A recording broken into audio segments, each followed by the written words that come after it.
নিজের কেবিনের জানালায় দাঁড়িয়ে উৎসাহ কয়েকটা কাগজপত্রের মধ্যে কোনো কমন লিঙ্ক আছে কিনা সেসব খুঁজতে ব্যস্ত। এমন সময় রিফাত অনুমতি নিয়ে ওর কক্ষে প্রবেশ করে বলল, স্যার, আপনার জন্য একটা পার্সেল এসেছে। উৎসাহের ভুরু কুঞ্চিত হয়ে গেল। স্বাভাবিক কণ্ঠে বলল, কোথা থেকে পার্সেলটা এসেছে? কোনো নাম ঠিকানা নেই স্যার, ডেলিভারি ম্যান এসে দিয়ে গেছে। উপরে শুধু লেখা আছে, ফর এসিপি উৎসাহ এনায়েত ফারুকী। ঠিক আছে, তুমি যাও। রিফাত চলে গেল। টেবিলের ওপরে রাখা লাল পেপারে মোড়ানো পার্সেলটা কিছুক্ষণ উল্টে পাল্টে পর্যবেক্ষণের নজরে তাকে উৎসাহ সাবধানী হাতে সেটা খুলল। পার্সেলটা খুলতে একটা কালো গোলাপের তোড়া চোখে পড়ল। ভুরু কুঁচকে তোড়াটা হাতে নিতেই উৎসাহ মৃদু আর্তনাদ করে উঠল। ওর হাত থেকে ঝরঝর করে রক্ত গড়িয়ে পড়তে লাগল। পরিস্থিতি বোঝার জন্য ভালোভাবে তোড়াটার দিকে খেয়াল করতে দেখতে পেল ওখানে খুবই সূক্ষ্মতার সাথে একটা ধারালো ছুরি আটকে দেয়া হয়েছে। উৎসাহের আর্তনাদ শুনে রিফাত ছুটে আসলো ওর কেবিনে। এসে অমন একটা অবস্থা দেখে ও উত্তেজিত হয়ে বলল, স্যার, এসব হলো কিভাবে? উৎসাহ তোড়াটার দিকে ইশারা করতে রিফাত সব বুঝে ফেলল। তারপর আক্ষেপ নিয়ে বলল, পার্সেলটা আপনাকে দেওয়ার আগে আমার চেক করা উচিত ছিল। আমার ভুলের জন্য আপনি আহত হলেন। বারবার আমি ব্যর্থ হচ্ছি আপনাকে রক্ষা করতে, আমাকে মাফ করে দিবেন। উৎসাহ শীতল গলায় বলল, তুমি আমার অনেক পছন্দের, এভাবে বলে আমাকে কষ্ট দিও না। রিফাত নিজেকে সামলে নিয়ে ব্যস্ত হয়ে বলল, চলুন স্যার, আপনাকে হসপিটালে নিয়ে যাই, ব্লিডিং হচ্ছে ক্রমাগত। উৎসাহ ওকে অভয় দিয়ে বলল, হাসপাতালে যাওয়ার মতো ক্ষত হয়নি, তুমি ফার্স্ট এড বক্স নিয়ে এসো, ব্যান্ডেজ করে দাও। রিফাত এক মুহূর্ত দেরি না করে ছুটে কেবিনের বাইরে চলে গেল। পার্সেলটার দিকে আরেকবার তাকাতে উৎসাহ একটা ছবি দেখতে পেল। রক্তাক্ত হাতেই ছবিটা নিয়ে দেখল নৃশংসভাবে খুন হওয়া একটা মেয়ের ছবি। ছবিটার সাথে ছোট একটা সিরকুটও ছিল। সিরকুটটা হাতে নিতে দেখল লেখা আছে, এই মেয়েটার জায়গায় যদি নিজের বউকে দেখতে না চাস তাহলে আমাকে খোঁজার তদন্ত ছেড়ে দে। শেষবারের মতো সতর্ক করে দিলাম, নিজেকে শোধরানোর একটা সুযোগ করে দিলাম। পরের বার কিন্তু সতর্কবাণী না দিয়ে ডিরেক্ট অ্যাকশন নিব। সিরকুটটা পড়তেই উৎসাহের মুখমণ্ডল রাগে রক্তিম হয়ে উঠল। রিফাত ফার্স্ট এড বক্স নিয়ে এসে ব্যান্ডেজ করে দিতে লাগলো। এক পলক স্যারের দিকে তাকিয়েও বলল, এতদিন তো ফোনে হুমকি দিত, এখন বিউরোতে পার্সেল পাঠানো শুরু করেছে, পরবর্তীতে প্ল্যান কি স্যার? উৎসাহ গম্ভীর গলায় বলল, তদন্ত আগের মতোই চলতে থাকবে, কোনো বিঘ্ন ঘটবে না। এসব হুমকি কালো গোলাপ, ছুরির ধার ধারি না আমি। ব্যান্ডেজ করা হয়ে গেলে তুরাককে আমার কেবিনে পাঠাও। জি স্যার। রিফাত চলে যাওয়ার কিছুক্ষণের মধ্যেই দরজায় এসে তুরাক নক করে বলল, আমাকে ডেকেছিলেন স্যার? ইয়েস, কাম। তুরাকের দিকে তাকিয়ে উৎসাহ শান্ত কণ্ঠে বলল, তোমার জন্য একটা কাজ আছে, শুধু একবার বলে দেখুন স্যার, আপনাকে নিরাশ করব না। আজ থেকে আমার পরিবার, বিশেষ করে আমার বোন আর বউয়ের প্রতি নজর রাখবে তুমি, তবে এমনভাবে নজর রাখবে যেন আমার পরিবারের কেউ টের না পায়। আপনি নিশ্চিন্তে থাকুন স্যার, আপনার পরিবারের সুরক্ষার দায়িত্ব আজ থেকে আমার। ঠিক আছে, আজ থেকে কাজে লেগে পড়ো। তুরাক আচ্ছা বলে প্রস্থান করল। উৎসাহ পার্সেলটার দিকে গভীর মনোযোগের সহিত তাকিয়ে থাকল। সদর দরজা দিয়ে ক্লান্ত পায়ে হেঁটে এসে উৎকর্ষ ধপ করে সোফায় পা এলিয়ে চোখ বন্ধ করে ফেলল। কয়েক মিনিট পর চোখ খুলে সামনে কফি হাতে হাস্যোজ্জ্বল মুখে উষাকে দাঁড়িয়ে থাকতে দেখে উৎকর্ষ বুকে হাত দিয়ে চিৎকার করে উঠল। ওকে চিৎকার করতে দেখে উষাও সামান্য চিৎকার করে বলল, এভাবে গলা ফাটিয়ে বাড়ি মাথায় তুলছেন কেন? উৎকর্ষ বুকে থুতু দিয়ে গম্ভীর গলায় বলল, হুট করে কোনো সিগন্যাল না দিলেই সামনে এসে দাঁড়িয়ে প্যাকাটির মতো হাসলে যে কারো হার্ট অ্যাটাক হয়ে যাওয়ার কথা, সেখানে তো আমি শুধু চিৎকার করেছি। উর্মিলা রহমান আর মিতা ইয়াসমিন কিচেন থেকে দৌড়ে এসে চিন্তিত স্বরে বললেন, কি হয়েছে, আবার চুলবুল এসেছে? উৎকর্ষ চকারান্ত উচ্চারণ করে বলল, কথায় কথায় ওই বালবুলকে টেনে এনো না তো। বাড়িতে জলজ্যান্ত একটা ভূত থাকতে ওর মতো নকল ভূতের কোনো দরকার নেই। বড় মা, তোমার মেয়ে এখনই আমাকে হার্ট অ্যাটাক করাতে ধরেছিল। মিতা ইয়াসমিন হেসে বললেন, তোমাদের নিয়ে আর পারি না, এখনও ছোটদের মতো ক্যাচর ম্যাচর করতে থাকো। বলে ওনারা কিচেনে চলে গেলেন। উষা আহাম্মক হয়ে সবকিছু দেখছিল। তারপর উৎকর্ষের ক্লান্ত মুখখানার দিকে তাকে বলল, এই নিন কফি খান, ক্লান্তি কমে যাবে। উৎকর্ষ অবাক হয়ে উষার দিকে তাকিয়ে থেকে কফি নিয়ে নিল। উষা ভদ্রমের মতো হাসি হাসি মুখে ওর পাশে বসে পড়ল। উৎকর্ষ কফিতে চুমুক দেওয়ার পাশাপাশি আর চোখে ওর দিকে তাকিয়ে মনে মনে বলল, আজ এতটা শান্ত কেন? কত কিছু বললাম, তাও কোনো তর্ক করলো না। Strange, very strange. ওর কফি খাওয়া হয়ে যেতে উষা কাপটা নিয়ে নরম কণ্ঠে বলল, ফ্রেশ হয়ে নিচে আসুন, আমি ততক্ষণে টেবিলে খাবার সাজিয়ে দিচ্ছি। দ্বিতীয় দফায় ধাক্কা খেয়ে উৎকর্ষ এবার বলেই ফেলল, কবে থেকে এতটা বাধ্য হয়ে গেলি উষা? যখন থেকে হারানোর ভয় মনে ঢুকেছে। উৎকর্ষ ভুরু কুঁচকে বলল, মানে কি? উষা মুখ ফসকে কথাটা বলে ফেলেছিল। নিজেকে সামলে নিয়ে আমতা আমতা করে বলল, কি আবার, মান সম্মান হারানোর ভয়ে? কাজ না পারলে কেউ আমাকে সম্মান দিবে না। আমি কি ভুল শুনছি? তুই কাজে মনোযোগ দিয়েছিস? জি, অসাধারণ। I am impressed. ধন্যবাদ।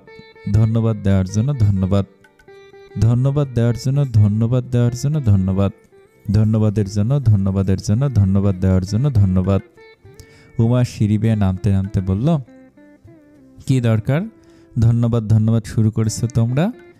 উষা আর উৎকর্ষ একই সাথে বলে উঠল, আমাদের মাঝখানে কথা বলার জন্য তোকেও ধন্যবাদ। কথাটা বলে সাথে তড়াক করে উষা আর উৎকর্ষ একে অপরের দিকে তাকিয়ে সমস্যারে বলে উঠল, টেলিপ্যাথি। আবারও একসাথে একই কথা বলায় দুজনে হেসে উঠল। তা দেখে উমা মুখ ভেঙচি কেটে বলল, পাগলের সুখ মনে মনে। যিনি উৎসাহের জামা কাপড় সুন্দর করে আলমারিতে গুছিয়ে রাখছে, গোছানোর সময় হঠাৎ একটা জিনিস চোখে পড়তেই সেটা বাইরে বের করল। রুমালটার দিকে তীক্ষ্ণ দৃষ্টিতে তাকিয়ে থেকে যিনি অস্ফুট স্বরে বলল, এটা তো সেই রুমালটা যেটা আমি সর্দি দিয়ে নোংরা করে ফেলেছিলাম। উনি ওটা পরিষ্কার করেছেন? সে কি লজ্জার কথা। রুমালটা বুকে জড়িয়ে যিনি আপ্লুত কণ্ঠে বলল, আমাকে এত ভালোবাসেন এসিপি সাহেব? আমাকে কেন এত ভালোবাসেন? কিছুক্ষণ শুয়ে থাকার পর যিনি মোবাইল নিয়ে সময় দেখল, চিন্তিত স্বরে বলল, 12টা বেজে গেল, উনি এখনো আসছেন না কেন? কথাটা শেষ হতে না হতেই উৎসাহ দরজা ঠেলে ভিতরে ঢুকল। ওকে দেখতেই যিনি অমায়িক একটা হাসি হেসে দৌড়ে গিয়ে ওকে জড়িয়ে ধরল। উৎসাহ ওকে নিজের সাথে কিছুক্ষণ জড়িয়ে রেখে কাঁধে হাত রেখে ওর থেকে নিজেকে ছাড়িয়ে নিল। এতক্ষণে উৎসাহের হাতের দিকে যিনির খেয়াল হলো। ও উত্তেজিত হয়ে বলল, আপনার হাতে কি হয়েছে এসিপি সাহেব? ছুরি লেগে কেটে গেছে। যিনি কঠিন গলায় বলল, সত্যি করে বলুন এসিপি সাহেব, আবারও আপনার উপর হামলা হয়েছিল তাই না? উৎসাহ বড় একটা দম ফেলে বলল, একটা পার্সেল এসেছিল, ওখানে ফুলের সাথে যে একটা ধারালো ছুরি ছিল সেটা না দেখে শক্ত করে ধরায় হাত কেটে গেছে। আপনার কোনো শত্রুই ওই পার্সেলটা পাঠিয়েছিল তাই না? উৎসাহ জিনির গালে হাত রেখে বলল, এত পেনি খাওয়ার মতো কিছু হয়নি বিবিজান, কাম ডাউন। আপনার হাত থেকে এখনো রক্ত বের হচ্ছে আর আপনি আমাকে শান্ত থাকতে বলছেন? উৎসাহ নিজের ডান হাতের দিকে তাকিয়ে বলল, চাবি দিয়ে দরজা খোলার সময় হয়তো চাপ লেগেছিল। আমাকে ডাকেননি কেন? ভেবেছিলাম তুমি ঘুমিয়ে পড়েছ। যিনি ওকে বিছানায় বসিয়ে দিয়ে ফার্স্ট এড বক্স নিয়ে এসে ওর সামনে মেঝেতে হাঁটু মুড়ে বসল। তারপর পানিতে টইটুম্বুর চোখে রক্তাক্ত ব্যান্ডেজটা খুলে নতুন করে ব্যান্ডেজ করে দিতে লাগলো।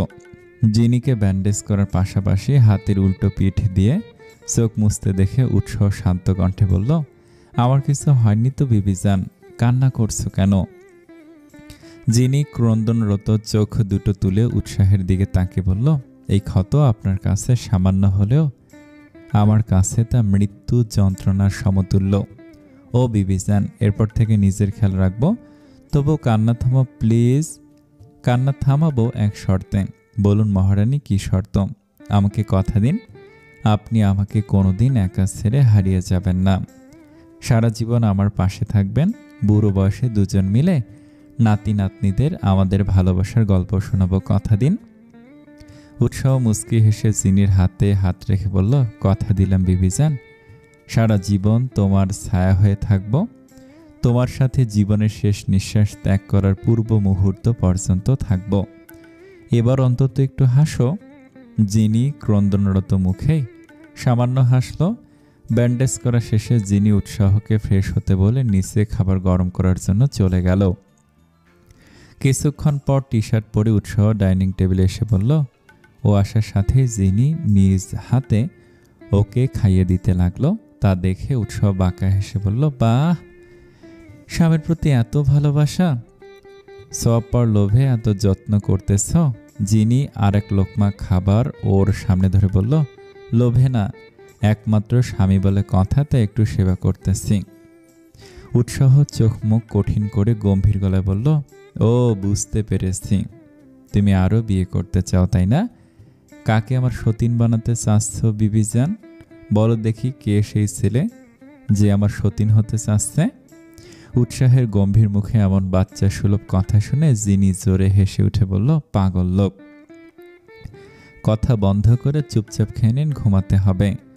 উৎসাহ গম্ভীর মুখে একটা দুষ্টু হাসি টেনে বলল, ঘুমাতে দিলে তো? ওর এমন শীতল হুমকিতে জিনির বুক কেঁপে উঠল। ওর ভীতু মুখটার দিকে তাকিয়ে উৎসাহ নিঃশব্দ হেসে তাড়া দিয়ে বলল, দ্রুত খাইয়ে দাও, বেডরুমে যেতে হবে, বিবিজানকে মা পদে উন্নত করার ব্যবস্থা করতে হবে। পড়াশোনা কমপ্লিট করে উষা নিচে চলে গেল কাজে সাহায্য করার জন্য।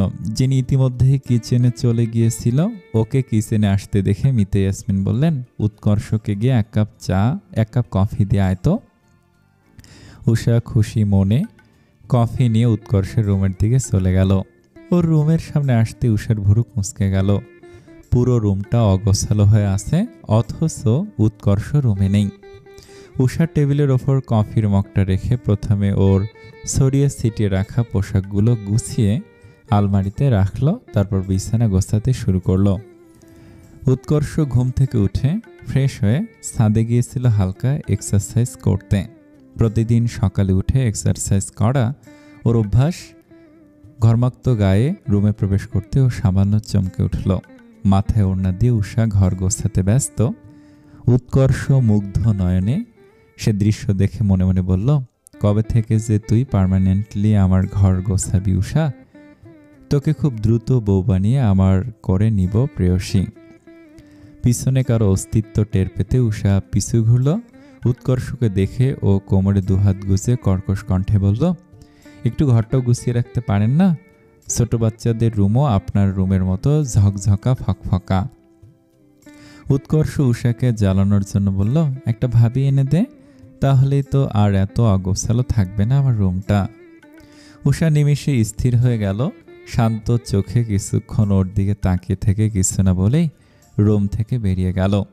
এমন ঘটনায় উৎকর্ষ পুরো আহাম্মক হয়ে গেল। টেবিলে রাখা কফির মগে চুমুক দিয়ে ভুরু কুঁচকে দরজার দিকে তাকিয়ে থাকল।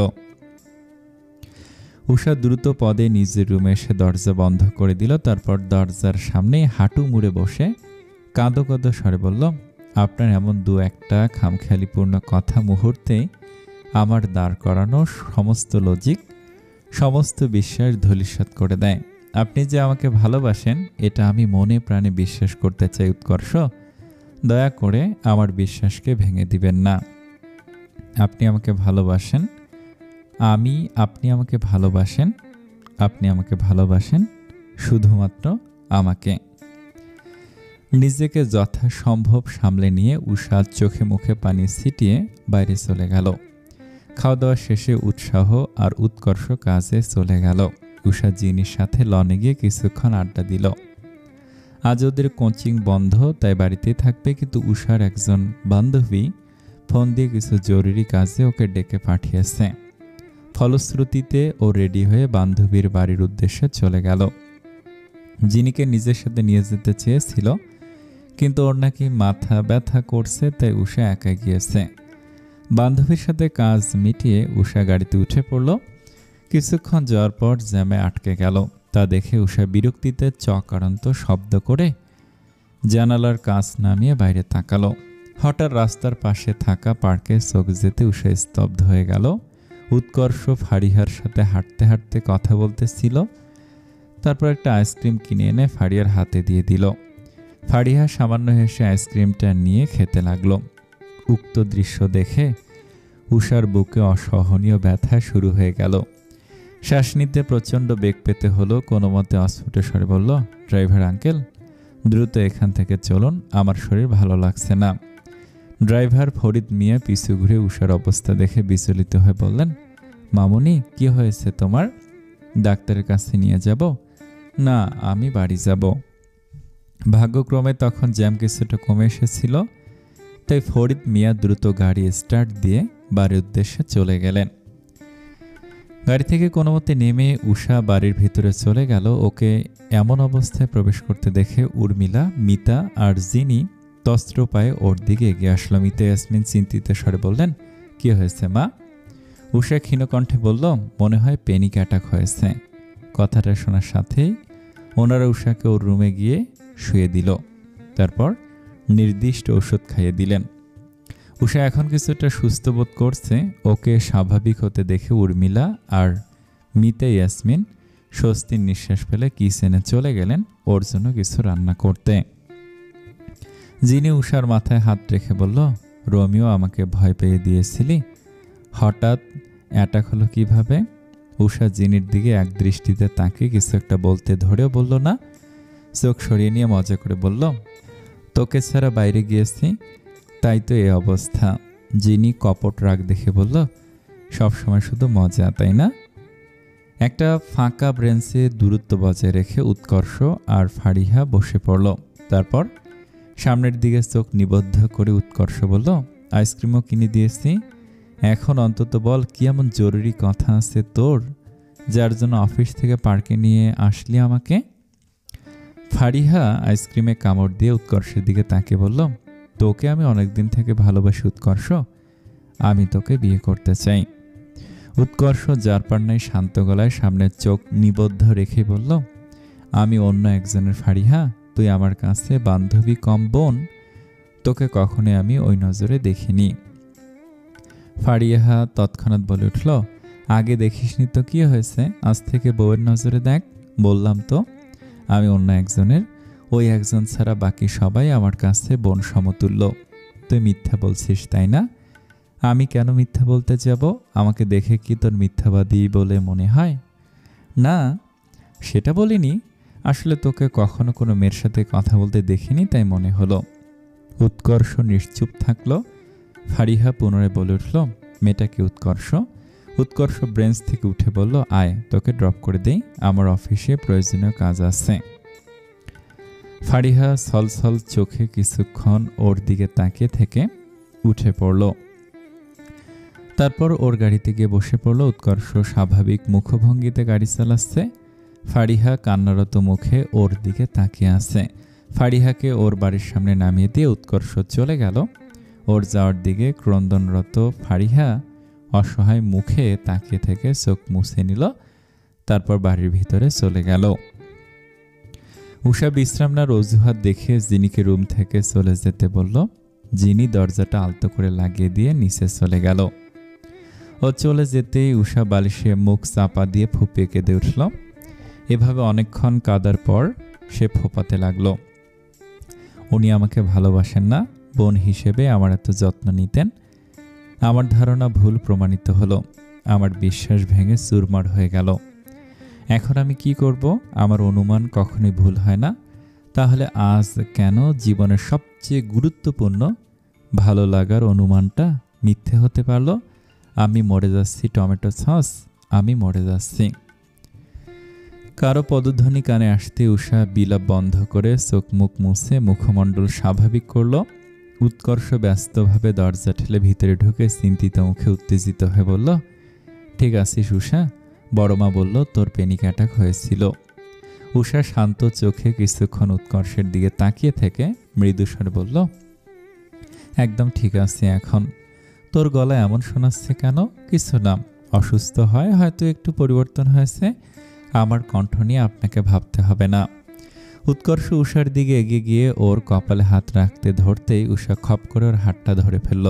তারপর স্বাভাবিক কণ্ঠে বলল, অফিস রেখে এসেছেন, আমাকে নিয়ে না ভেবে কাজ করুন গিয়ে। উৎকর্ষ সূক্ষ্ম নজরে কিছুক্ষণ ওর দিকে তাকিয়ে থেকে রুম থেকে বেরিয়ে গেল। উষা এতক্ষণ অন্যদিকে মুখ করেছিল। ও চলে যেতেই উষার চোখ দিয়ে আবারও নোনা জল গড়িয়ে পড়তে লাগলো। কাঁদতে কাঁদতে বলল, আমি আর বেহায়ার মতো আপনার পিছনে পড়ে থাকবো না। আপনি ফারিহা আপুর সাথে সুখে থাকুন, আমি নিজেকে সামলে নেওয়ার যথাসম্ভব চেষ্টা করব। আসলে কি সামলে নিতে পারবে? উত্তর না। উষা মুখে হাত চেপে কাঁদতে লাগলো। চোখের পানি যেন আজ বাধা মানছে না। উৎসাহ ফ্রেশ হয়ে ব্যালকনিতে চলে গেল। কিছুক্ষণের মধ্যে জিনি এক কাপ কফি হাতে ওর পাশে গিয়ে দাঁড়ালো। উৎসাহ জিনের হাত থেকে কফি নিয়ে সেটা চুমুক দিতে লাগলো। জিনি অপলক চাহনিতে উৎসাহের সদ্য গোসল করা স্নিগ্ধ মুখশ্রীর দিকে তাকিয়ে থাকলো। উৎসাহ ওর দিকে না তাকিয়ে বলল, ওভাবে তাকিয়ে থেকো না বিবিজান, নিয়ন্ত্রণ হারিয়ে ফেলতে পারি। জিনি অপ্রস্তুত হয়ে চোখ সরিয়ে নিল। তখনই উৎসাহের ফোন বেজে উঠল। জিনি গিয়ে ফোনের দিকে তাকাতে দেখল বাবলি ফোন দিয়েছে। ওর নাম দেখতে জিনির ভুরু কুঁচকে গেল। উৎসাহের হাতে ফোনটা দিয়ে গম্ভীর গলায় বলল, বাবলি আপু ফোন দিয়েছে। ওর অমন কণ্ঠস্বর শুনে উৎসাহ কপাল কুঁচকে কিছুক্ষণ ওর দিকে তাকিয়ে থেকে ফোনটা রিসিভ করে কথা বলল। তারপর ফোন কেটে দিয়ে জিনির দিকে তাকিয়ে বলল, কি হয়েছে বিবিজান? জিনি বুকে দুহাত গুজে গম্ভীর গলায় বলল, আমি সব জানি, বাবলি আপু আপনাকে পছন্দ করে। উৎসাহ অবাক হয়ে বলল, তোমাকে কে বলল? ও জিনি, মনে হয় ভুল করে ফেললাম। ভালো কথা, আপনিও আপুকে পছন্দ করেন নাকি? জিনাত, তুমি খুব ভালো করেই জানো আমি তোমাকে ভালোবাসি, আর বাবলি আমার ছোট বোন। তাহলে সেদিন এত হেসে হেসে আপুর সাথে কথা বলতেছিলেন কেন? যখন থেকে জানতে পেরেছিলাম ও আমাকে ভাইয়ের নজরে দেখে না, তখন থেকে আমি ওকে ইগনোর করতে শুরু করেছিলাম। কিন্তু সেদিন ও আমাকে বলল ও একজনের প্রেমে পড়েছে আর দ্রুতই বাড়িতে জানাবে। সেসব নিয়েই ওর সাথে কথা বলছিলাম আমি। জিনি অনুতপ্ত হয়ে ওর থেকে চোখ নামিয়ে নিল। উৎসাহ পুনরায় বলল, বাড়িতে সবাই মেনে নিয়েছে, কিছুদিনের মধ্যেই ওরা দেশে আসবে, কারণ বিয়েটা পৈতৃক বাড়িতেই দিতে চাচ্ছে ফুপুমণি। উৎসাহ জিনিকে জড়িয়ে ধরে মিনমিন করে বলল, দুঃখিত এসিপি সাহেব, না জেনে ওভাবে কথা বলা উচিত হয়নি। উৎসাহ জিনির মাথায় হাত রেখে শান্ত গলায় বলল, তোমার জায়গায় আমি থাকলেও এমনটাই ভাবতাম। আসলে ভালোবাসার মানুষকে একটা কলা গাছের সাথে কথা বলতে দেখলেও জেলাস ফিল হয়। জিনি ওর কথায় জোরে হেসে উঠল। উৎসাহ ওর হাসির দিকে তাকিয়ে থেকে বলল, তোমার মুখে হাসি মানানসই, সবসময় হাসি খুশি থাকবে, চলো এখন ঘুমিয়ে পড়ি। উষা এখন খুব বেশি প্রয়োজন ব্যতীত উৎকর্ষের সাথে কথা বলে না কিংবা সামনে যায় না। নিজেকে গুটিয়ে নেওয়ার চেষ্টা করতেছে ও। এই প্রচেষ্টার ফলে কয়েকদিনের মধ্যেই উষার হাস্যোজ্জ্বল মুখটা হারিয়ে গেছে। চোখ মুখের দিকে তাকানো যায় না ওর। উর্মিলা রহমান উষার রুমে এসে বললেন, উৎকর্ষ তোমাকে ডাকছে। উষা পড়ার টেবিলে বসেছিল, একটা বই হাতে নিয়ে বলল, আমার অনেক পড়াশোনা আছে মা, আমি এখন যেতে পারবো না। একবার গিয়ে শুনে আসো ছেলেটা কি যেন ডাকলো, বেশি সময় তো লাগার কথা না। প্লিজ মা, ডিস্টার্ব করো না, অনেক পড়া বাকি আছে আমার। উর্মিলা রহমান নিজের মেয়ের এমন পরিবর্তন দেখে চিন্তিত হয়ে পড়েছেন। ঘর মাথায় তুলে রাখা মেয়েটা হঠাৎ করে কেমন নিশ্চুপ হয়ে গেছে, আগের মতো আর কারোর সাথে হাসি ঠাট্টা করে না। উনি হতাশার শ্বাস ফেলে উৎকর্ষের রুমে গিয়ে বললেন, বাবা ওর নাকি অনেক পড়া আছে তাই আসলো না। ঠিক আছে বড় মা, তুমি যাও। উনি চলে যেতে উৎকর্ষ কপালে হাত ঠেকে অস্ফুট স্বরে বলল, কি হয়েছে প্রেয়সী, আমাকে ইগনোর করছিস কেন? তোর এই অবজ্ঞা আমাকে কতটা পীড়া দেয় তোর সে সম্পর্কে কোনো ধারণা আছে? মাথা ব্যথা শুরু হওয়ায় উষা কিচেনে এসে চা বানাতে লাগলো। এমন সময় উৎকর্ষ ওর পিছনে এসে বলল, আমার জন্য 1 কাপ কফি বানা। উষা এক পলক উৎকর্ষের দিকে তাকিয়ে কোনোরূপ বাক বিতণ্ডা না করে কফি বানাতে লাগলো। উৎকর্ষ পরিস্থিতিটা স্বাভাবিক করার জন্য বলে উঠল, দিন দিন ভালোই সংসারী হয়ে উঠছিস দেখছি। উষা মৃদু হেসে বলল, সারা জীবন তো আর এখানে থাকবো না, শ্বশুরবাড়িতে যেতে হবে না।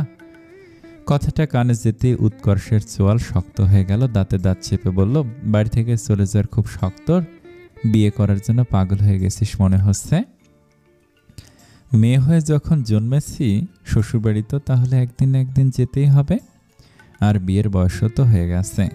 ভাবছি তাড়াতাড়ি বিয়ে করে জিনির মতো আমিও স্বামীর সেবা যত্ন করে সওয়াবের পাল্লা ভারী করব। উৎকর্ষ হাত মুষ্টিবদ্ধ করে গম্ভীর মুখে উষার দিকে তাকিয়ে আছে। উষা কফি মগে ঢেলে ওর দিকে বাড়িয়ে দিয়ে বলল, এই নিন ভাইয়া আপনার কফি। উৎকর্ষের হৃৎপিণ্ড থমকে গেল ভাইয়া ডাক শুনে। ছোটবেলা থেকে এই ভাইয়া না ডাকার জন্য উষা অনেক রাগারাগি আর মার খেয়েছে, তবুও ভাইয়া বলে ডাকেনি। কিন্তু আজ কতটা স্থির চোখে, অবিচল মুখে, জড়তাহীন কণ্ঠে ভাইয়া বলে ডাকল। উৎকর্ষ কর্কশ কণ্ঠে বলল, উষা। কি ভাইয়া? উৎকর্ষ হাত উঁচিয়ে কিছু বলতে ধরেও নিজেকে শেষ মুহূর্তে সামলে নিয়ে কফি ছাড়াই লম্বা লম্বা পা ফেলে কিচেন থেকে চলে গেল। ও চলে যেতেই উষার স্থির চোখ দুটো নোনা জল দিয়ে ভরে গেল। পানি গাল দিয়ে গড়িয়ে পড়ার আগেই সেটা মুছে ফেলল। তারপর চা নিয়ে নিজের রুমে চলে গেল। উৎকর্ষের জন্য বানানো ধোয়া ওঠা কফির মগটা এখনও অবহেলায় পড়ে রইল। উৎকর্ষ রুমে গিয়ে সজোরে দরজাটা বন্ধ করে দিয়ে দেয়ালে অনবরত ঘুষি মারতে লাগলো। হাত দিয়ে রক্ত ঝরতে শুরু করলো, থামল না। আরও কিছুক্ষণ পর শান্ত হয়ে উৎকর্ষ দেয়ালে পিঠ থেকে মেঝেতে বসে পড়ল। ডান হাতটা থেকে টপ টপ করে রক্তের ফোঁটা গড়িয়ে পড়ছে। দেয়ালে ওর রক্তাক্ত হাতের ছাপ স্পষ্ট হয়ে ফুটে উঠেছে, কিন্তু এসব কিছুর প্রতি ওর কোনো মনোযোগ নেই। ও উদ্ভ্রান্তের ন্যায় মোবাইলের গ্যালারিতে গিয়ে উষার একটা হাস্যোজ্জ্বল ছবির দিকে তাকিয়ে ক্রমাগত হাঁপাচ্ছে। করুণ কণ্ঠে বলল, এতটা কষ্ট দিচ্ছিস কেন আমাকে? তোর মুখ থেকে ভাইয়া ডাকটা আমাকে ঠিক কি পরিমাণ যন্ত্রণা দিয়েছে ভাবতে পারছিস? তোর শ্বশুরবাড়ি এটাই উষা? আমি ছাড়া অন্য কারো কথা কল্পনা তো আনার কথা ভাববি না, না হলে আমার সবচেয়ে জঘন্য রূপটা তুই দেখবি। প্রিয়সী কি ভুল করেছি আমি?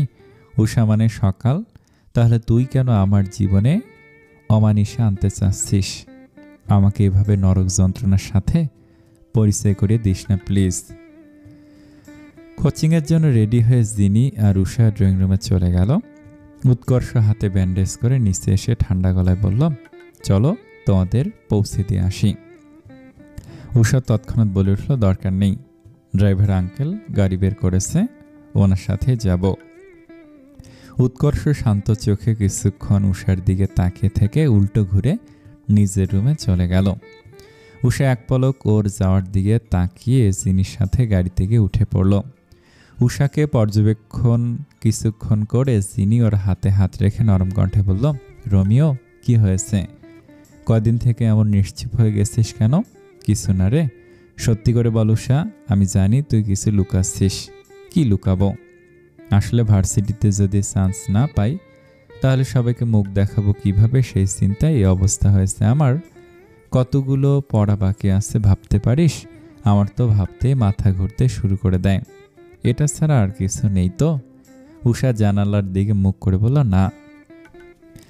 জিনি ভুরু কুঁচকে উষার দিকে তাকিয়ে থেকে মনে মনে বলল, ভার্সিটির চিন্তা তো আমারও হচ্ছে।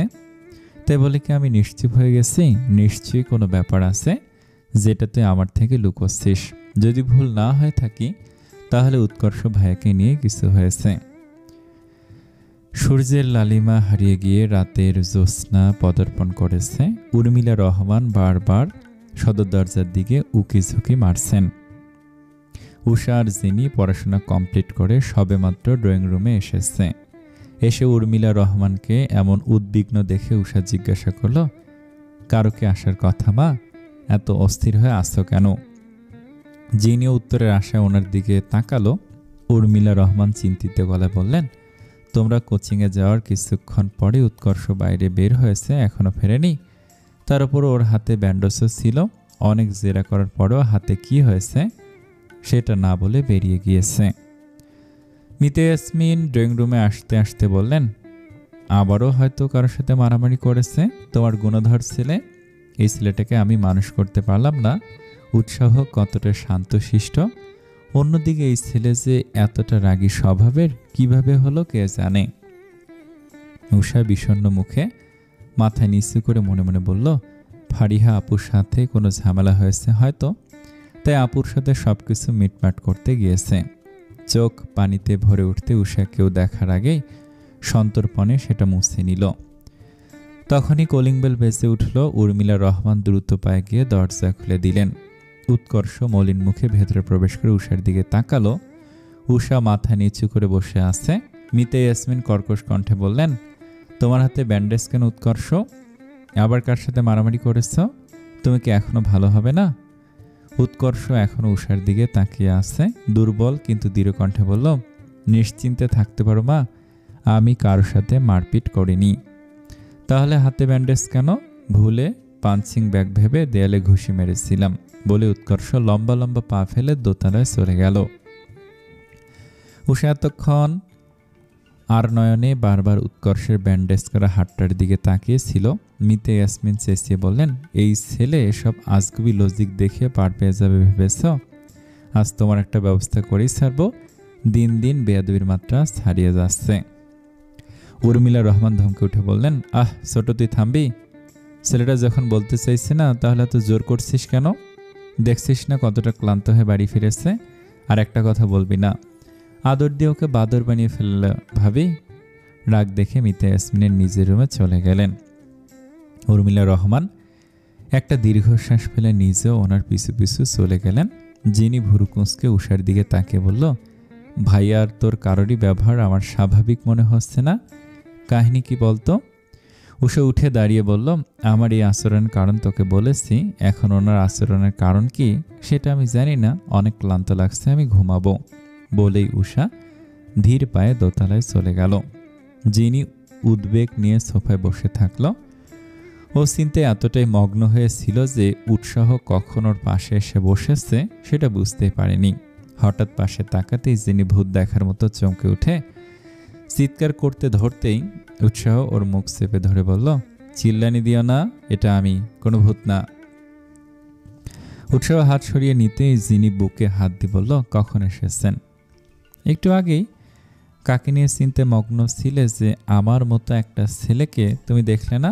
এই দাঁড়াও, কোনোভাবে তুমি আমার সতীনকে নিয়ে ভাবতেছিলে না তো? যিনি সামান্য হেসে উঠে বলল, আপনিও না এসপি সাহেব, এসব কিছুই না। উৎসাহ যিনিকে নিজের কাছে টেনে এনে বলল, তাহলে কি ভাবতেছিলে? যিনি ওকে সব বলল। সব শুনে উৎসাহ ঠান্ডা গলায় বলল, যখন নিজের রাগ একদমই কন্ট্রোল করতে পারে না তখন ও দেয়ালে ঘুষি মেরে নিজেকে শান্ত করার চেষ্টা করে। এটা উৎকর্ষের ছোটবেলার অভ্যাস, অনেকদিন থেকে বন্ধ হয়েছিল, কিন্তু আজ আবার এমন করতে গেল কেন? সেটাই তো চিন্তার বিষয়। হয়েছে, তোমাকে আর ভাবতে হবে না, আমি ওর সাথে কথা বলে দেখব। যিনি মনে মনে বলল, না ভেবে উপায় আছে, শুধু তো ভাইয়া না, উষাও অস্বাভাবিক আচরণ করছে। আপনাকে বলতেও পারছি না, যদি উষার মনের কথা জেনে যান তাহলে তো বাড়িতে একটা কেলেঙ্কারি হয়ে যাবে।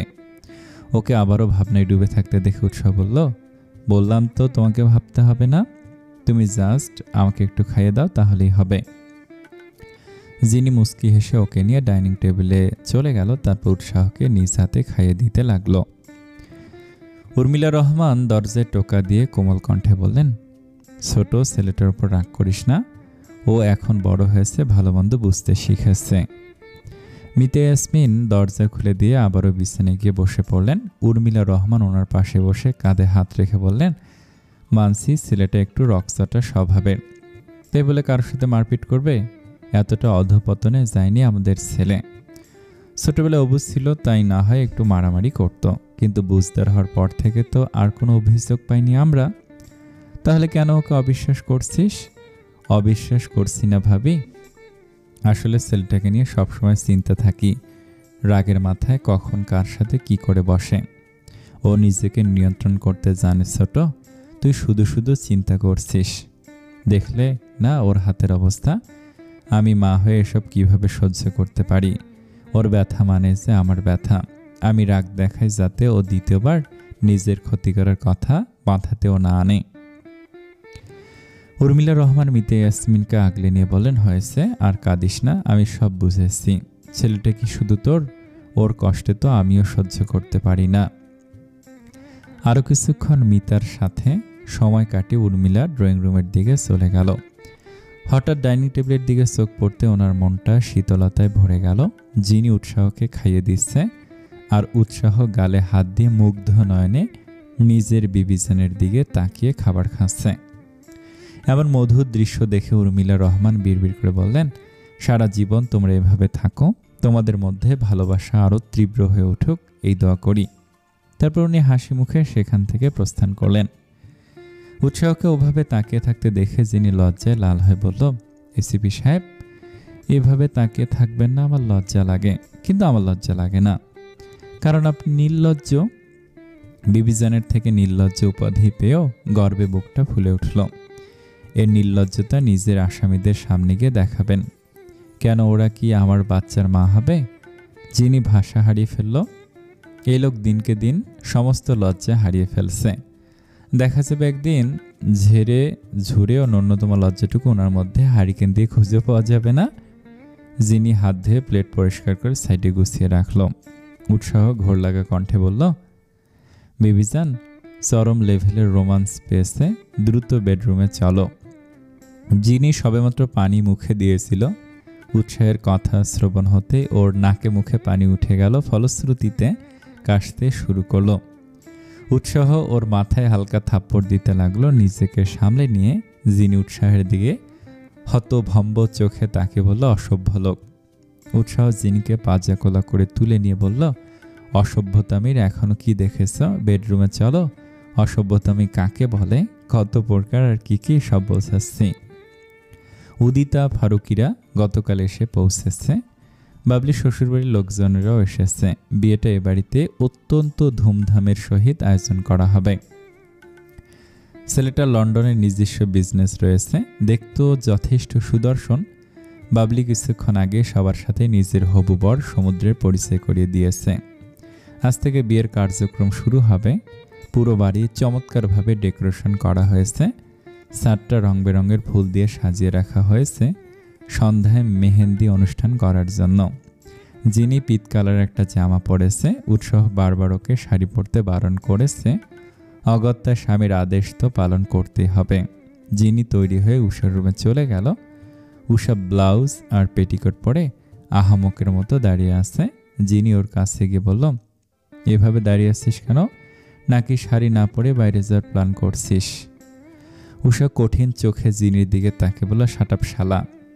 বাবলি আপু পরিয়ে দিতেছিল, সমুদ্র ভাইয়ের ডেকে পাঠানোয় আমাকে 1 মিনিট অপেক্ষা করতে বলে আধা ঘন্টা পার করে দিল, তবু 1 মিনিট আর হলো না। আচ্ছা, আমি পরিয়ে দিচ্ছি। যে নিজের স্বামী সামলাতে পারে না, সে আমাকে শাড়ি পরিয়ে দিবে, অদ্ভুত। যিনি ভাব নিয়ে বলল, পারবে কি পারবো না সেটা নিজেই দেখো, বলেই যিনি উষাকে শাড়ি পরিয়ে দিতে লাগলো। এটা উৎসাহের দেয়া সেই কাঁচা হলুদ কালারের শাড়িটা। শাড়ি পরানো শেষে উষাকে আয়নার সামনে দাঁড় করিয়ে যিনি মোহিত কণ্ঠে বলল, সাক্ষাৎ যেন কোনো পরী দাঁড়িয়ে আছে আমার সামনে। সত্যি তোর সৌন্দর্যে আমার চোখ ধাঁধিয়ে যাচ্ছে রোমিও। উষা সামান্য হেসে নিজের প্রতিবিম্বের দিকে খুঁটিয়ে খুঁটিয়ে দেখতে লাগলো। হলুদ শাড়ি, হাতে চুড়ি, কানে ছোট ছোট দুল, মুখে কোনো প্রসাধনীর ছোঁয়া নেই, প্রাকৃতিক লাল লাল ঠোঁট, ব্যাস এতটুকুই। যিনি আমোদিত হয়ে বলল, আমি যেভাবে টাসকি খেয়ে গেছি, উৎকর্ষ ভাইয়া দেখলে না জানি ওনার কি অবস্থা হয়। উৎকর্ষের নামটা কর্ণগোচর হতে উষার মুখ থেকে হাসি ফুরিয়ে গিয়ে মলিন রূপ ধারণ করল। যিনি ভুরু কুঁচকে মুখমণ্ডলের পরিবর্তন দেখল। ওর চাহনি দেখে উষা কাঠ হয়ে বিছানায় গিয়ে শুয়ে শুকনো গলায় বলল, উনি আমাকে দেখে না ফারিয়া আপুকে দেখে মুগ্ধ হবেন। উনি আমাকে দেখে না ফারিয়া আপুকে দেখে মুগ্ধ হবেন। যিনি অবাক হয়ে বলল, মাথা ঠিক আছে তোর? কি আবল তাবল বলছিস? মা আর ছোট মা ফারিয়া আপুর সাথে ওনার বিয়ে দিতে চাচ্ছে, খুব দ্রুতই প্রস্তাব নিয়ে যাবে। জিনি পুরাই হতভম্ব হয়ে বলল, কিন্তু ভাইয়া তো তোকে ভালোবাসেন, চিন্তা করিস না, উনি মা আর ছোট মাকে বলে বিয়েতে মানা করে দিবে। আমিও সেটা ভেবেছিলাম, কিন্তু তারপর উষা জিনিকে সেদিনের পার্কের কথা আর উৎকর্ষে বলা কথাগুলো বলল। সব শুনে জিনি নরম কণ্ঠে বলল, ভুল বুঝছিস ভাইয়াকে, অনেক সময় চোখের দেখা ভুল হয় রোমিও, আমিও চাই ওটা যেন ভুল হয়, কিন্তু ওনার বলা কথাগুলো কিভাবে ফেলে দেই। মনে আছে উনি একবার বলেছিলেন উনি ওনার থেকে 2-3 বছরের ছোট মেয়েকে বিয়ে করবেন। এসবকে কি বলবি তুই? জিনি অসহায় মুখে ওর দিকে তাকিয়ে মনে মনে বলল, আসলেই তো ওনার বলা এসব কথার কি ব্যাখ্যা দিব আমি? উষা কাঁদো কাঁদো স্বরে বলল, উনি সবসময় আমাকে বোন হিসেবে ট্রিট করেছে, আর আমি অন্য কিছু ভেবে বসেছিলাম। তারপর উষা জিনিকে জড়িয়ে ধরে কান্না করতে করতে বলল, উনি আমাকে ভালোবাসেন না, উনি আমাকে হারিয়ে ফেললাম, আমি ওনাকে হারিয়ে ফেললাম, আমি ভিতর থেকে মরে গেছি রে জিনি, আমি ওনাকে অন্যের হয়ে যেতে দেখতে পারবো না। উষা জিনির পিঠে হাত বুলিয়ে ওকে শান্ত করার চেষ্টা করলো। উষা এতদিনের জমানো কষ্টগুলো সব উজাড় করলো নিজের বেস্ট ফ্রেন্ডের সামনে। কারো পদধ্বনি এদিকে এগিয়ে আসার শব্দ শুনতে উষা নিজেকে সামলে নিয়ে চোখ মুছে নিল। দুজনই থমথমে মুখে দাঁড়িয়ে আছে। বাবলি রুমে ঢুকে উষাকে বলল, সরি রে, তোর কথা মাথা থেকে বেরিয়ে গিয়েছিল। জিনি বলে উঠল, সমস্যা নেই আপু, আমি পড়িয়ে দিয়েছি, তুমি এখন ভাইয়াকে সময় দাও। বাবলির প্রতি উত্তরে মুচকি হাসল। তারপর উষার আপদমস্তক দেখে বলল, তোকে অনেক সুন্দর আর বড় বড় লাগছে। উষা ছোট্ট করে উত্তর দিল, ধন্যবাদ আপু। বাবলি নিজের বিয়ে নিয়ে এতটাই বিভোর হয়ে আছে যে উষার বিক্ষিপ্ত মনের অবস্থা সম্পর্কে অবগতই হলো না। দু একটা কথা বলে রুম থেকে বেরিয়ে গেল। ও চলে যেতে উষা স্বাভাবিক কণ্ঠে বলল, চল জিনি নিচে যাই। না, আমার সাথে আর একটু সময় একলা থাক উষা। উষা জোরপূর্বক হেসে বলল, আমি ঠিক আছি, তুই টেনশন করিস না। জিনি জোর দিয়ে কাঁদো কাঁদো স্বরে বলল, না তুই ঠিক নেই। আরও কিছু সময় দুজনে একসাথে কাটানোর পর চোখ মুখ স্বাভাবিক করে নিচে চলে গেল। উৎকর্ষ কয়েকজনকে কাজ বুঝিয়ে দিচ্ছিল। হঠাৎ সিঁড়ির দিকে চোখ পড়তেই ও স্তব্ধ হয়ে গেল, চোখের পলক ফেলতে ভুলে গেল। কিংকর্তব্য বিমূঢ় হয়ে শাড়ি পরিহিত উষার দিকে দিন দুনিয়া ভুলে তাকিয়ে থাকল। সময় যেন থেমে গেছে। সামনে উষা ছাড়া আর কারো অস্তিত্বই উৎকর্ষ টের পাচ্ছে না। এই প্রথমবারের মতো উষা শাড়ি পরেছে। ভাই, ফুলগুলো কোথায় রাখবো? একজনের বলা উক্ত কথাটা কানে যেতেই উৎকর্ষ ঘরের মধ্যে থেকে বলল, আমার মাথায় রাখ। ছেলেটা অবাক হয়ে বলল, কি বলছেন ভাই? মাথায় না রাখিস তাহলে ভিক্ষা দিয়ে আয়। ভাই খেপলেন নাকি? কি সব কইতেছেন? উৎকর্ষ এখনো উষার দিকে পলকহীনভাবে তাকিয়ে আছে। এবার ছেলেটার এমন কথা শুনে ও পুরোপুরি ঘর থেকে বেরিয়ে ইতস্তত করে বলল, মাথা ঠিক ছিল না, ফুলগুলো ছাদে নিয়ে যা। ছেলেটা চলে গেল। উৎকর্ষ সামনে মাথা নিচু করে দাঁড়ানো উষার দিকে তাকিয়ে বিড়বিড় করে বলল, প্রেয়সী মেরে ফেললে আমাকে। কিছুক্ষণ আগেই জিহান মুক্তাদিররা ফারুকি ম্যানশনে আগমন করেছেন। জীবন নিজের বোনকে পেয়ে আজ মহা খুশি। জীবনকে কোলে নিয়ে জিনি উষার সাথে বসে আছে। জীবন বোনের দিকে তাকিয়ে বলল, আপু, ডিসুম ডিসুম ভাইয়া কোথায়? কাজে গেছে ভাইয়া, কিছুক্ষণ পর চলে আসবে। তুমি ফোন দিয়ে এক্ষুনি আসতে বলো, আমি কিছু জানি না। উষা জীবনের গাল টেনে দিয়ে বলল, বাহ, তুমি না আগে কথা বলার সময় তোতলাতে, এখন এত সুন্দর করে কিভাবে কথা বলতেছ? জীবন বুকে দুহাত গুজে ভাব নিয়ে বলল, আমি এখন শুদ্ধ ভাষায় কথা বলতে পারি। হ্যাঁ, সেজন্যই তো একটা বাক্য সম্পূর্ণ করতে তোমার দম আটকে যায়। আর আমার ভাইয়াকে এখনো ডিসুম ডিসুম ভাইয়া বলো। জীবন চোখ পাকিয়ে উষার দিকে তাকিয়ে গম্ভীর কিন্তু বাচ্চামো গলায় বলল, চুপ উষা চুপ, আমি ডিসুম ডিসুম ভাইয়াই বলবো, আমাকে বাধা দিলে তোমাকে ডিসুম ডিসুম মেরে দিব। ওর কথায় জিনি আর উষা হেসে উঠল। উষা হাসতে হাসতে বলল, সরি ভাই, আমার ভুল হয়ে গেছে। উৎকর্ষ দূরে দাঁড়িয়ে উষার হাস্যোজ্জ্বল লাবণ্যময়ী মুখটার দিকে ঘোর লাগা দৃষ্টিতে তাকিয়ে আছে। তারপর তস্ত্র পায়ে ওদের দিকে এগিয়ে গিয়ে জীবনকে বলল, কি শালাবাবু, কেমন আছো? আমি ভালো আছি, তুমি কেমন আছো টমেটো সস? কথাটা শ্রবণ হতে উষার চোখ বড় বড় করে মাথা নিচু করে ফেলল। গতবার উষা জীবনের সামনে উৎকর্ষকে টমেটো সস বলে ডেকেছিল, সেটা যে ওই বাচ্চার এখনো মনে থাকবে সেটা উষা কল্পনা করতে পারেনি। উৎকর্ষ ভুরুকুঁচকে বলল, টমেটো সস? কে টমেটো সস? জীবন কিছু বলার জন্য মুখ খুলতে ধরতে উষা ওর মুখ চেপে ধরে বলল, বেশি কথা বলতে নেই পিচ্চু, তুমি চলো আমার সাথে। বলে উষা জীবনকে কোলে নিয়ে অন্যদিকে চলে গেল। উৎকর্ষ আহাম্মক হয়ে জিনিকে বলল, পিসি ভাবি, ও আমাকে টমেটো সস বলল কেন? জিনি কি বলবে বুঝতে না পেরে কাজের বাহানা দেখিয়ে প্রস্থান করল। উৎকর্ষ সনিগ্ধ চোখে ওদের যাওয়ার দিকে কিছুক্ষণ তাকিয়ে থেকে কাজে চলে গেল। উষা জীবনকে খাবার খেয়ে দিতে লাগলো। তখন পাশ দিয়ে বাবলির শ্বশুরবাড়ির দিকটার একটা ছেলে যাচ্ছিল। উষার দিকে চোখ পড়তেই ছেলেটা ওর দিকে এগিয়ে এসে বলল, হেই সুন্দরী, ওয়াশরুমটা কোথায়? উষা ভুরু কুঁচকে ছেলেটার দিকে কিছুক্ষণ তাকিয়ে থেকে গম্ভীর গলায় বলল, সোজা গিয়ে বাম দিকে। ছেলেটা দাঁত কেলিয়ে চোখ মেরে বলল, ধন্যবাদ সুন্দরী। বলেই ছেলেটা শীষ বাজাতে বাজাতে চলে গেল। উষা টিটকারি দিয়ে বলল, যার হাগা কিংবা মুতে ধরেছে তারা তো ভাব কোত্থেকে আসে, যত সব ঢং। ওর কথা শুনে জীবন মুখে হাত দিয়ে খিলখিলিয়ে হাসতে লাগলো। ওর হাসি দেখে উষাও হেসে উঠল। হঠাৎ পাশে তাকাতেই ও চমকে উঠল। উৎকর্ষ গম্ভীর মুখে বুকে দুহাত গুজে ওর দিকে তাকিয়ে দাঁতে দাঁত চেপে বলল, ছেলেটা কে ছিল আর এত হাসাহাসি করছিস কেন? উষা স্বাভাবিক মুখে নিরেট গলায় বলল, সমুদ্র ভাইয়ের কাজিন, তাই আমার সাথে পরিচিত হতে এসেছিল। আর আত্মীয়দের সাথে হেসে হেসে কথা বলা উচিত। তার উপর যদি এমন হ্যান্ডসাম আত্মীয় হয় তাহলে তো আর কোনো কথাই নেই। উৎকর্ষের হাত মুষ্টিবদ্ধ হয়ে কপালের রগ ফুলে গেল। উষা উৎকর্ষের কোনো জবাবের অপেক্ষা না করে জীবনকে নিয়ে চলে গেল। ওর যাওয়ার দিকে উৎকর্ষ রক্তচক্ষু নিয়ে তাকিয়ে থাকল। উৎসাহ কয়েকজনকে রিমান্ডে নিয়ে জিজ্ঞাসাবাদ করতেছে।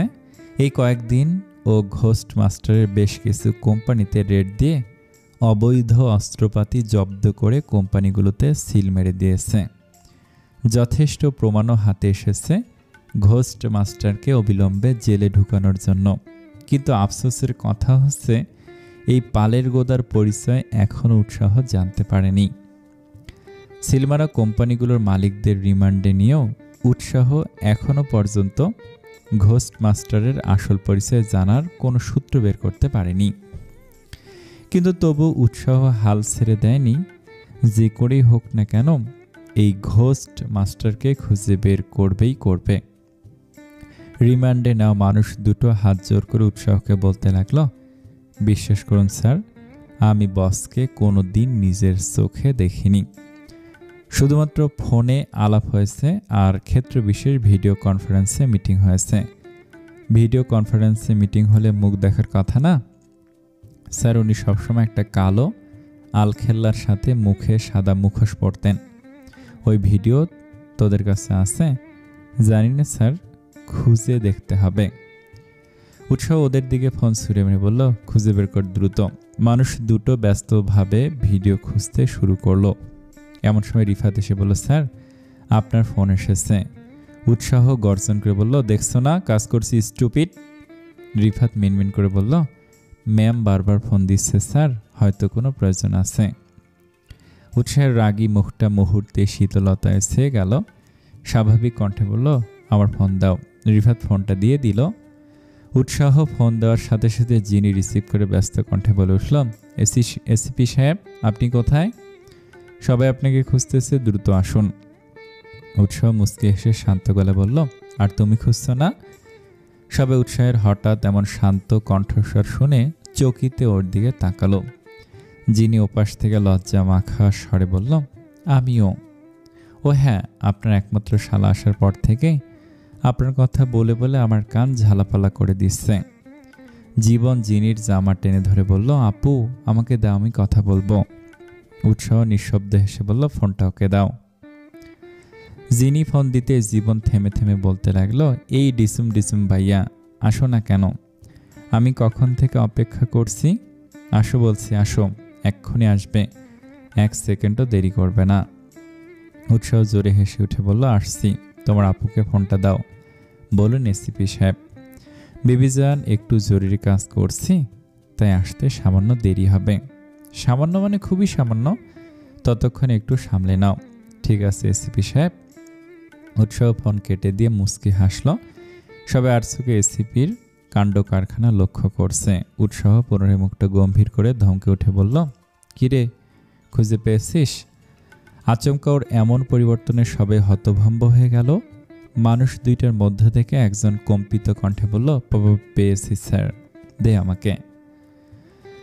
লোকটা কাঁপা কাঁপা হাতে উৎসাহকে ফোন দিয়ে দিল। উৎসাহ খুঁটিয়ে খুঁটিয়ে পর্যবেক্ষণী চোখে ভিডিওটা দেখতে লাগলো। লোকটা অন্য লোকটার কানে ফিসফিস করে বলল, গিরগিটিও এত দ্রুত রং বদলায় না যত দ্রুত এই এসিপি নিজের মুড পরিবর্তন করলো। উৎসাহ ভুরু কুঁচকে ওদের দিকে তাকিয়ে বলল, কি ফুসুর ফুসুর করছিস? লোক দুটো চটজলদি বলে উঠল, কিছু না স্যার।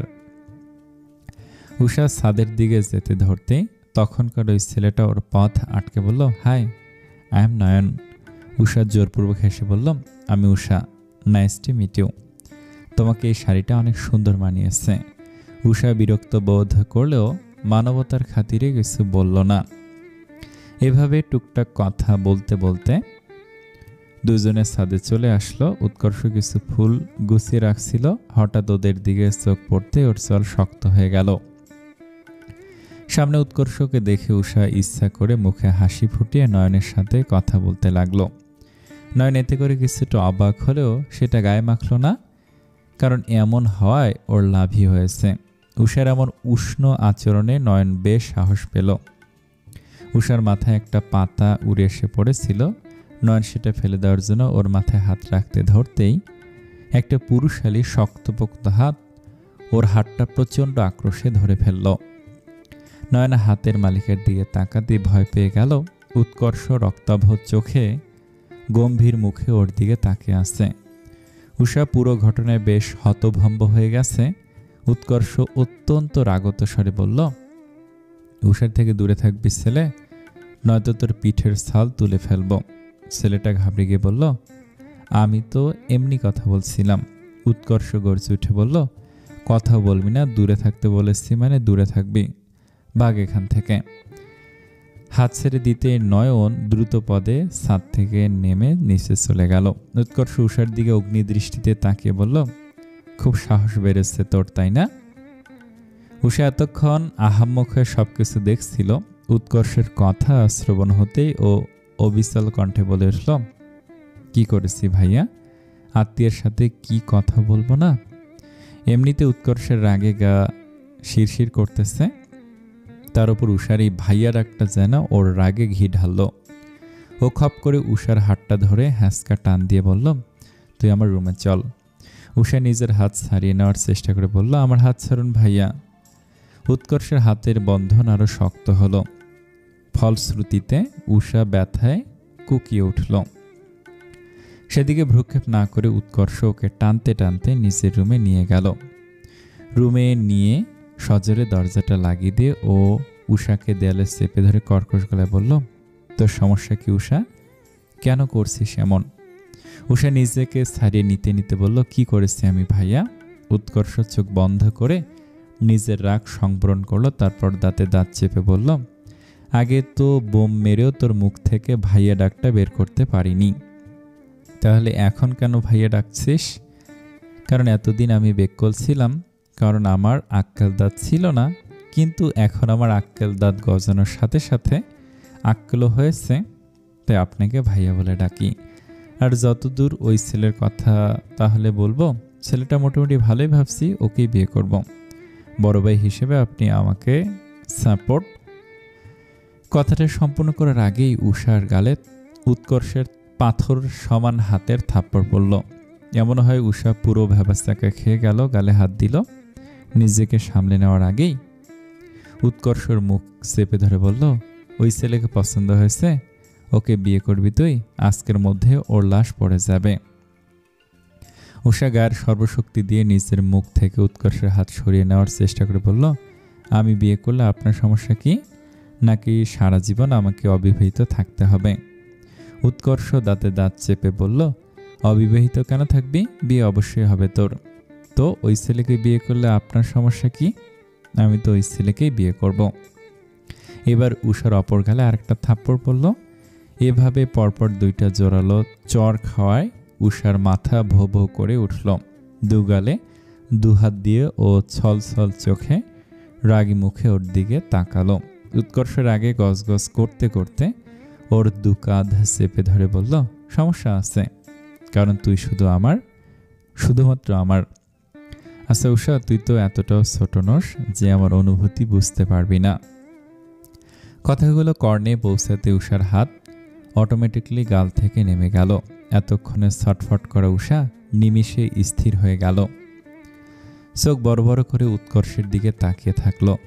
কিছুক্ষণ পিনপত নীরবতার পর উষা মুখে হাসি ফুটে উচ্ছ্বসিত হয়ে বলল, আমার ধারণা ভুল ছিল না, আমার ধারণা ভুল হতেই পারে না, আপনি আমাকে ভালোবাসেন ইয়াহু। উৎকর্ষ বেককলের মতো ওর দিকে তাকালো, তারপর অবাক কণ্ঠে বলল, কি হয়েছে বলতো উষা? তোর মতিগতি আমার মাথায় ঢুকছে না। হঠাৎ আমাকে ইগনোর করতে শুরু করেছিলি কেন? উষা হাসি থামিয়ে ভুরু কুঁচকে গম্ভীর গলায় বলল, ফারিহা আপুর সাথে পার্কে কি করেছিলেন আপনি? দেখলাম আইসক্রিমও কিনে দিলেন। উৎকর্ষ বিরক্তিতে কারন্ত উচ্চারণ করে বলল, তাহলে এটাই ছিল তোর ইগনোর করার কারণ? বেয়াদব মনে হচ্ছে ঠাটিয়ে কয়েকটা থাপ্পড় দিই তোকে। সবসময় অর্ধেক কাহিনী দেখে নাটক শুরু করে দিস কেন? খবরদার আমাকে থাপ্পড় মারার চেষ্টা করবেন না। ছোটবেলায় মেরেছেন জন্য এখনও মরবেন নাকি? এমন বলদামি করলে তো মারি খাবি। শুধু এই কারণ না, আরও কারণ ছিল। মা আর ছোট মা ফারিয়া আপুর সাথে আপনার বিয়ে দেওয়ার কথা বলতেছে। ভাবতেই পারে, কিন্তু আমি কি তোকে গিয়ে কখনো বলেছি ফারিহাকে আমি বিয়ে করব? না, কিন্তু আমাকে যে ভালোবাসেন সেটাও তো কখনো বলেননি। তাছাড়া সবসময় আমাকে বলেন কেন যে একটা ভাবি এনে দে? ওটা তো তোকে জ্বালানোর জন্য বলি। উষা উৎকর্ষের দুগাল টেনে দিয়ে বলল, আমার টমেটো সস। তারপর ওর গালে একটা চুমু দিয়ে বলল, আমার গাল লাল করে দেওয়ার শাস্তিস্বরূপ আপনার সাথে আগামী 2 দিন কোনো কথা বলবো না আমি, আর আপনাকে ভাইয়া বলে ডাকবো। বাই ভাইয়া বলে উষা হাসি মুখে বাইরে চলে গেল। উৎকর্ষ গালে হাত দিয়ে জোরে জোরে শ্বাস নিতে নিতে বলল, এটা ঠিক করলি না উষা, এখন নিজেকে নিয়ন্ত্রণ করব কিভাবে?